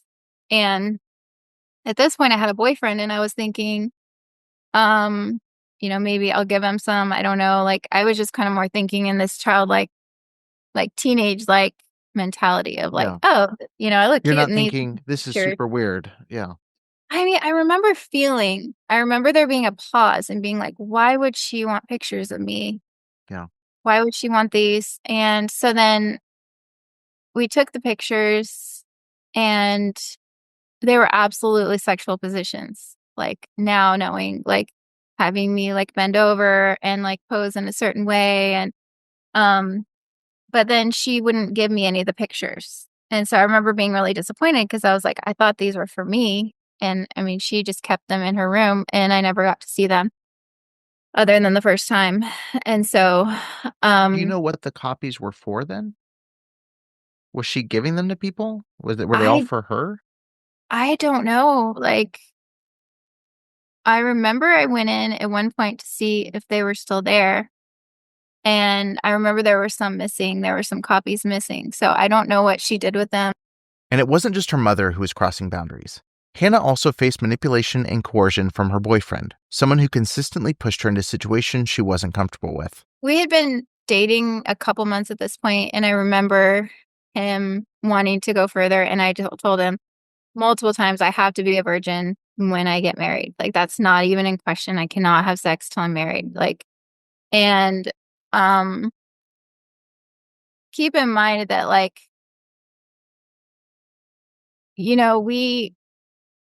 I was taught that, like I had told you, like, even, like, you don't look at yourself, you don't touch yourself, nothing like that. So, getting to be 16, I mean, at this time I was 15, getting to this age where it's like, we weren't even allowed to use tampons, because that could take your virginity. Like, there was no, like, this is my body and I need to learn about it, learn how to take care of it. Like, it was like, you do these things real quick to take care of yourself, but you better make sure to preserve everything for your future husband. And so that was my mindset up to that point. And, I remember when we had gone out one time, I had let him um, do a little bit more. And so, but it was just like, I think I let him like touch my breasts at one point. And so that was it. Like, I was still very like guarded on what he was allowed to do. And so then I had not been feeling well, and my parents had gone to church on a Wednesday night, and I had been talking to him on the phone, and he had talked me into letting him come over if he parked around the corner. And I was like, I really don't feel comfortable with it. My parents could come home early. At that time, we didn't have cell phones or anything. So it was like, if they're coming home, like, I don't know. And anyway, he ended up coming, and he walks in the door, and he has a condom. And he looked at me and he said, I brought a condom, and now you can't tell me no. And I remember just getting this sinking feeling in the pit of my stomach, because like, I had been telling him that I didn't want to get pregnant. And that was my excuse for not having sex. And like, I remember being so worried about his feelings. Like, if I tell him I don't want to do this, like, he could be sad and feel like I was so worried about him and his feelings. Like, Yeah. that was the biggest thing that impresses upon me, that like, I was taught, you tune into other people's feelings, and you don't, like, how you feel doesn't matter. Yeah. It's how the other person feels and how you make them feel is what's important. And so I just remember being terrified that he was going to feel bad. And I didn't want to do it. And I was like, in my mind, I was saying no. And I remember we went downstairs to my room, and I had this bed, and, I had mirrors on the ceiling. And I remember thinking, like, I cannot watch what's about to happen. And I just laid on the floor, and he just did his thing. And it was the most like brutal, like, experience I had to that point, because like I said, like, you haven't even, you're not in touch with your body. Like, you don't like to go completely from nothing to laying on the floor and somebody like doing that to you and you're bleeding. And like, I remember crying and it did not last very long. And then he left really fast. And I just remember just feeling like complete trash, like feeling horrible. And the only way that like my young mind could really process it was I remember walking into the room with him. And the one thing that I remember going through my mind was I shouldn't fight this because I'm not a virgin anyway, because he's already touched me. And if mom says I'm not a virgin anyway, like, why do I keep fighting him? And that was my thought walking into the room. And then walking out of the room is like, I have to fix this. I have to marry him because now he has the most important thing about me. Like, I'm nothing. I'm trash now. And so his Catholicism added another layer because he had to go do confession afterwards, and he confessed to his dad, and then his dad had him go to the priest, and he confessed to the priest, and then he couldn't see me. His punishment was all these penance or whatever they do, and then he couldn't see me for however long. So then I was further shunned, I guess you could say, by like being his sin. I represented his sin. And at that point he asked for my promise ring, and he wore it with his crucifix on his neck. And I don't know why my parents ever didn't notice I wasn't wearing it, but he knew like the importance it had to me, I believe. Right. And I actually found out later that him and his brother had a bet. They were both dating at the time, and his older brother, not the one my sister was dating, but a different one, had a bet who could sleep with their girlfriend first. And so his was more just like, I have to do this thing. Crossing and off the list. He didn't care how it affected me. Or so at that point, we'd been dating a few months, and at that point I was just like, screw it, I don't care anymore. And I would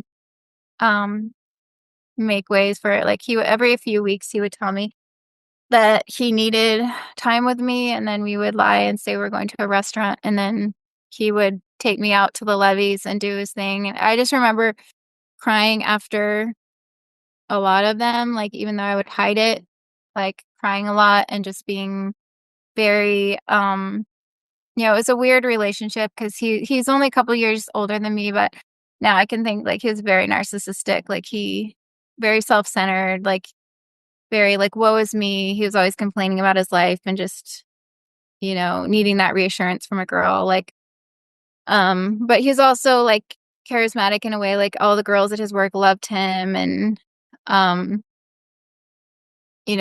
at one point we were in a grocery store and he like dropped my hand, like we were holding hands, and he like dropped my hand, and one of his coworkers came up, and I just remember being so angry and so hurt that he wouldn't hold my hand in front of some girl that he knew. And one time, like, we were at the ATM, and he just starts like yelling at me in the store, telling me I was looking in his bank account, and all I care about is money. And like, I hadn't seen numbers, I hadn't seen anything, and he was just like angry and condemning of me, saying I was just in it for the money and all I cared about was his money.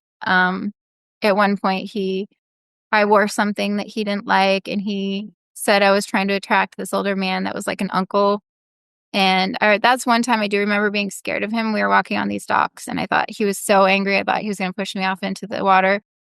So it was definitely an abusive relationship. It was, thank God that I didn't marry him. But once my sister came up pregnant by his brother, that's when my parents put a stop to our relationship. This is obviously like a huge turning point for your family because this kind of comes out in a very clear way. Yeah. Like, how did that impact your relationship to your parents, and like how you interacted with other people in the church that kind of looked at your family like, oh, this thing happened to your sister? Yeah.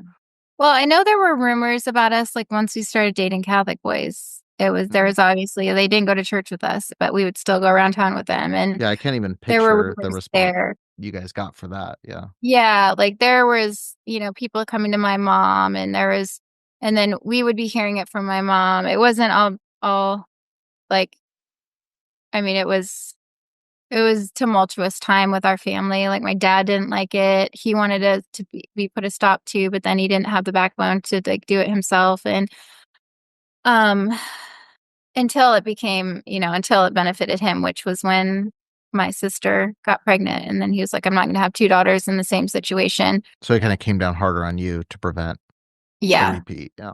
One really traumatic thing that I remember happening, there was like, I remember making my sister promise to tell my parents she was pregnant till after Christmas, because at this point I'd been with this guy for almost a year, and you are blinded by like the trauma bond of like thinking that it's like Stockholm in a way, where you're just like, this person loves me, and he was a sweet talker, and he would buy me gifts, and like a lot of love bombing and a lot of this stuff. So it was like, when we would talk about being married, and so at this point I'm all invested because I knew I gave him, or he took, the one thing about me that's important. I'm going to be trash to anybody else. So at this point, we'd been together almost a year, and I'm invested. And then to find out, I knew what my parents' response was going to be when I found out she was pregnant, that they were going to make us break up, because he had no interest in joining the IFB church, and I knew that wasn't going to happen. And I remember pleading with him, like I'd asked to talk about like his faith, and like just saying like, can we please, like, can I just convince you that this is the right way? And so I didn't necessarily have a plan to how I was going to marry him, but I guess we kind of talked about running away together after I turned 18. And so then when my sister came up pregnant, like, it's just like the crap hit the fan, like with our family. Like, it was so bad. Like, my sister was just, I don't know how she even held on to the pregnancy, because the first step with that was talking to the pastor. And then it was, she has to go before the church and apologize. And then, I mean, it was hell at home. Like, they immediately made me break up with my boyfriend. And, we'd already had our routine of like what, from day to day, seeing him all the time and stuff. And so then one big traumatic thing I can remember happening was my mom had a complete mental breakdown. And I remember my sister, I don't know if I told you this story before, but it is something that still shakes me to my core to this day. But we were all sitting around having dinner. We'd had steaks for dinner, and we ate in the living room and on her side table, she had her plate and her knife and everything that she'd eaten with. And my dad was in his chair and was yelling at my sister, which was a big deal because my dad didn't yell. Like, he was a very quiet man. He was very reserved, and he was yelling at her and kind of freaking out on her about the pregnancy and how it's making him look. And that's the whole thing.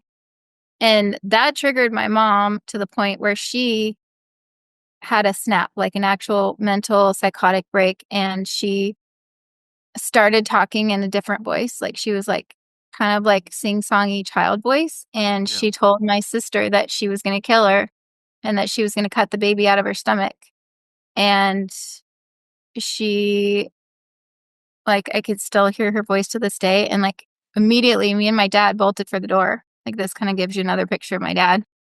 We bolted for the door because we knew she was going to follow through. Like, she had the knife right there, and she described exactly what she was going to do. I'm going to take that knife and I'm going to cut that baby right out of your stomach, and I'm going to kill every single one of you. And my sister started quoting Bible verses. She quoted, God has not given us a spirit of fear. And she just started like quoting Bible verses to my mom and talking really calmly to her. And at some point, my mom snapped out of it. And then she just started crying. And then she went to her room and she kind of sunk into one of her manic depressive episodes. But that was very like, that was something that was so traumatic that it's like, I blocked it out a lot of, like, in a lot of ways. And I really honestly believe she was going to kill us and that our lives were in danger. But it kind of goes to speak into like my sister and what her role was. Like, at some point she even told me that she like thought of herself as the dragon tamer and that she was the only one that could calm mom down. She had to stay in that room and talk her off the ledge, so to speak. Yeah. So another really traumatic thing that happened around the same time frame was that after my sister came out that she was pregnant, my dad kind of like, the way our dynamic was is I always felt kind of protected by my dad, and like I was, daddy's girl type thing, even though it wasn't really, because he never bonded with me in a way. Like he didn't talk to me about like my heart and my feelings and anything of any substance, but like he kind of idolized me in a certain way of like, I guess now I could call it objectifying. Like I was very objectified by my dad. Like he, like at my wedding, like the Butterfly Kisses song played and it was all pictures of me and my dad. And it was like on the slideshow. And it was like, he had an ideal of me, but it wasn't like there was like a strong connection. It was just more like his, way that he had put me on a pedestal in some way, I guess. Like you were the good one. Yeah. Like I brought him some form of value. And so I feel like this whole thing, I didn't realize it at the time, but it made my sister feel that I was even more of the good one. And now she was even more shunned by dad and discarded by him. And at that point, she decided to tell my mom. One day, she decided to tell my mom that I had sex with my boyfriend, brother. And at this point, they didn't know. At least my mom said she didn't know. And even though, the whole photo incident and her knowing that I would give, if she gave me photos, it would give some to him. So in some ways, I think she knew. But my dad definitely didn't know. And so my dad and I had gone out shopping. It was right after Christmas and came home and my mom and my sister were there and like the whole vibe in the room. I don't remember if this was before or after my mom's mental break. But I had this new suede coat on that my dad had got me for Christmas. And I remember setting the groceries down. We'd gone to Sam's Club or somewhere. I think it was Sam's Club. And setting them down and being kind of happy because my dad and I had been out together and it just seemed like a good time. And my mom's like, we need to talk. Like, we need to talk about something. And I saw my sister's face and I knew she had told them. And at this point, I had been sneaking around with my boyfriend, still seeing him on the side. Yeah. And I knew my sister knew about that and she had told my mom. And so like my mom just laid it out. She's like, she snuck him in, she snuck out, they've had sex. And my dad lost it. Like he started screaming at me, even though he picked something up and started hitting me. I don't know what it was, something hard. And he grabbed my coat, ripped it, threw me on the couch and just started like beating me with his hands and like screaming, like, my baby, my little girl, and like screaming, hitting me, talking about like, was it worth it? Was it good? And like, but like, he was like, nothing he said was very coherent necessarily, but it was like the focus. I don't remember the exact words, but the focus was like my purity was gone, like my value was gone. And he was so devastated, like so angry, like crying and yelling, which we'd never seen him do any of that. Wow. And then my sister and my mom were just sitting there watching, like, and so, a lot of that's kind of like foggy, like I black out, like when I think about like how, what happened afterwards, where did I go? What did I do? How did I deal with that? Like, I remember crying and going to my room, but like just kind of compartmentalizing it. So, and then there's the church factor of like how going to church and seeing how people were treating my sister and like her, basically wearing like her version of the Scarlet Letter as her pregnancy, it's like, it definitely rocked my world in a whole nother way. And I remember at one point my parents talked to the pastor and he advised them to move out of state. I think that was before the pregnancy came out. Like his idea was just to move out of state and Just when he keep it. noticed things were trending in a direction that Well, I think it was his wanting to not want a prominent family in the church to have a teen pregnancy. yeah. He just That's knew that's every where it would go, yeah. Yeah, so if he could talk them into leaving, and my mom and dad were against that, and so I think that was kinda like I saw, like, a little bit of, like, a loyalty shift in a way, like, of, like, the church was everything, the pastor is almost like God, but then, like, especially for my mom, she was just like, "I can't believe he would try to have us leave." Yeah.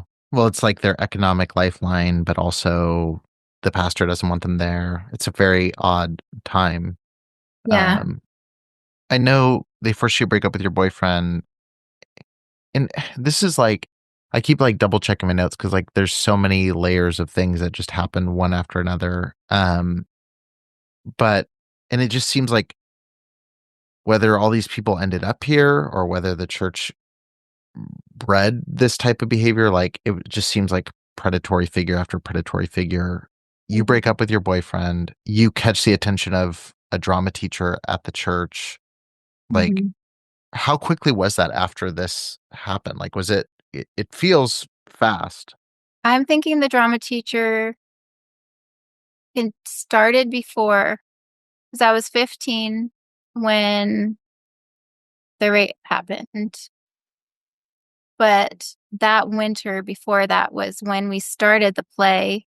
We were doing this play called The Judgment Seat, and I had a main part in it, and it was all about, like, um, either going to heaven, like, they would focus in on different families and different situations, like, the situation I had is my husband had, turned the car on in the garage to kill himself, and the carbon monoxide, like, killed the whole family, and then all of a sudden we're at the judgment seat, and then there was, like, um, God's voice and, um, the Grim Reaper was, like, behind a door, and I got to go to heaven.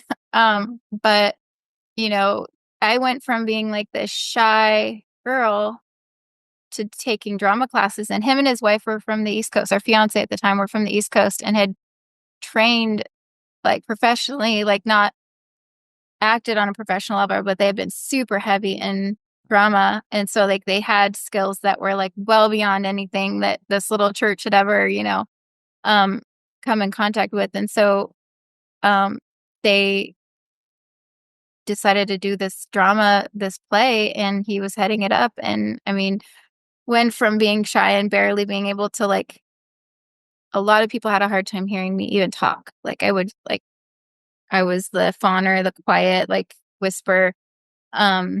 I got meek and quiet spirit as my character award every year for school, and then I take this drama class, and I'm having to learn to project my voice to the other side of the auditorium, and so, in a way, I can see how it really benefited me because it got me out of my shell in a way, we had to do dumb, embarrassing things in front of other people, and, they were a very talented, team, and, um, that was my ninth grade year in school. And so, yeah, it would have been right before I met, um, that boyfriend. And so, I remember the first thing that happened was that I was walking out of the auditorium from doing drama class, and, um, he pulled me aside in the usher's room where they collected offerings and stuff, and he had a screw in his hand, and he was like, "You want a screw?" And I was just, like, so confused. I was just like, "What? Like, what did he just say?" And he's like, "Not really." He was, like, a really goofy guy, like a, Yeah. funny, goofy guy, and it's just kind of silly, and so I was just like I kinda just laughed it off and was like, "Okay," but then he started talking to me, pulling me aside and saying things like, "Oh, you look so much like my first girlfriend," and I think at this time, he's, like, maybe late 20s, early 30s, so quite a bit older, and, and so it just kinda started as him saying like, "Hey, you're beautiful, you look just like this girl." I'm pretty sure he told me, "You look just like the girl I lost my virginity to." And I'm just like, "Okay," like, like, "Oh, you're just like my high school crush," and, like, he would just say stuff like that. And I guess being a girl in that spot, you're confused, you're flattered, you're it's really hard to describe, but there was a level of disgust because this guy's engaged, and I remember I'm an empathetic person, and I think like, what if his fiance heard that? Like, Yeah. that's that's horrible. Like, I would never want to be that one that came in between somebody and somebody's relationship. And so that factor for me, like, I just tried to stay away from him. So then fast forward, had the relationship, and all through this relationship, I'm still going to church without my boyfriend because he's Catholic. And that's when he would pull me aside. He was an usher. He was a hall monitor. So I would go out to go to the bathroom, and he would pull me aside, and he would start talking to me. And he would just rant about his day, or it would just started as conversations, or like, hey, I really need to talk to somebody. Like, can you hear me out? And like complain about his wife. Like, one of the things he would complain about is that his wife had TMJ or something with her jaw. So she wasn't able to do certain things for him because of that. And so like he would it's almost like he was preying on he sensed that empathy in me, and he was preying on that and trying to get me to feel sorry for him. And he would ask me really inappropriate questions like, do the curtains or does the carpet match the drapes type thing? And I was like so confused because I didn't know what that meant. And he would tell me, and then I would be embarrassed. And so it kind of progressed to just him talking to me about inappropriate stuff and being inappropriate, like telling me about his spring break trips and stuff he saw down in, at spring break, really, really bad stuff. And I would just be like, what? They do that kind of stuff? And like be like almost just like disgusted, but like what, And so at one point he asked me to do a striptease for him he was air traffic controller in the military. And he was like, can you sneak out and come do a striptease for me and my coworkers? And I'm just like, no. And he just like begged. And I'm like, I don't even have a car. And he was like, I'll pick you up. And I'm just like, no. Like, it was just like disgusting to me. But then, I honestly can't say why I kept talking to him other than it was just more like an adrenaline rush or an escape from my already, crappy existence. And so, Sure. it did progress into him, taking me upstairs in the hallway one time and like looking at my breasts. And then one time he like took me into the utility closet, and, this was after that relationship had ended, and he like pushed me up against a wall and just like basically attacked me, like physically just started just like doing things to me. But then like he grabbed my hands and pushed me up against a wall. And I remember I could feel his ring. And I just like, even though he told me all these horrible things about his wife and tried to make me feel sorry for him, like I was so disgusted. I was just like, I can't do this anymore. Like, don't ever talk to me again. And I just walked out, and I never talked to him again. And so, that I can look back on as like very like brazen, like, oh my gosh, this guy was like saying these things in the church, like while the church service was going on. Like, he did not care. Like, didn't anybody notice that he was singling out this 15, 16-year-old girl? Like, didn't anybody care? And do you think it was that, or do you think it was just everyone was kind of ignorant to, like, do you think it was willful ignorance or just plain? I don't really know because, like, I mean, we were right there in the hallway. Like, we would sit, like, they call it the Eagles wing. And I mean, there was he wouldn't want to talk to me like he was talking to me. He didn't sneak me off into like a room somewhere. Like, it was like fairly open part of the church. And he would just sit there and talk to me. And there would be times where I'd get away and say like, hey, I need to go, sit back in church. My parents are going to notice. And he would just like try to get me to stay there with him. And, like, didn't my parents think like, hey, Hannah's missing from most of the service. Where'd she go? Like, I have no idea why nobody noticed, or if they did notice, why they didn't care, or, it's very odd to me. After this happens in the utility room, you ended up going to Pastor Duffett and sharing what happened. What was his response to that? Fast forward to, I met my husband. We started our relationship. I told him about the drama teacher and about Mike Albert. And I don't know if I told him right away. Sorry, when did you meet you met him at 16, right? Your husband? So yeah, I met him fall of 99, which I would have been 16. So I would say this is like maybe just a couple months after that incident in the utility room where I put a stop to. And he tried to talk to me one more time, the drama teacher, and like he didn't apologize, but he was like, "You think I'm a pig, don't you?" And I'm just like, I don't condone ever cheating. I don't ever want a part of what you, and I just said, don't talk to me again. And so, what's crazy now is I wonder if he hadn't been married, if I would have even known. Like, I don't know if I understood that he was being predatory and he was grooming me. And like, I don't think I even wrapped my mind around like the age difference and the gravity of like what he was doing, like illegal, like soliciting a child to come, like, yeah. So, then I met my husband, and I could say that Carl was a breath of fresh air because he just always had like a pure heart. Like and not pure as in like the purity that we're taught at purity culture, but like a good heart. Yeah. And it's kind of a funny story. The first time I ever saw him, so Sherry, the girl that my parents took in when I was 7 and that had the teen pregnancy and all that, like she was still living at our house and working at McDonald's. And she had told me about this guy named Carl that she worked with at McDonald's. And she's like, "You have to meet Carl. He's Christian. He's Baptist." And, in her little simple way, she was trying to set us up. And I just brushed her off. And I was just like, "I don't know what you're talking about, Sherry. Like, you're crazy, whatever." And then, so it was a Sunday night after church, and we were walking in the grocery store, and I saw him walking my way, and I just remember he caught my eye, and I was like, "He looks like a really nice guy, and he looks like he came from church."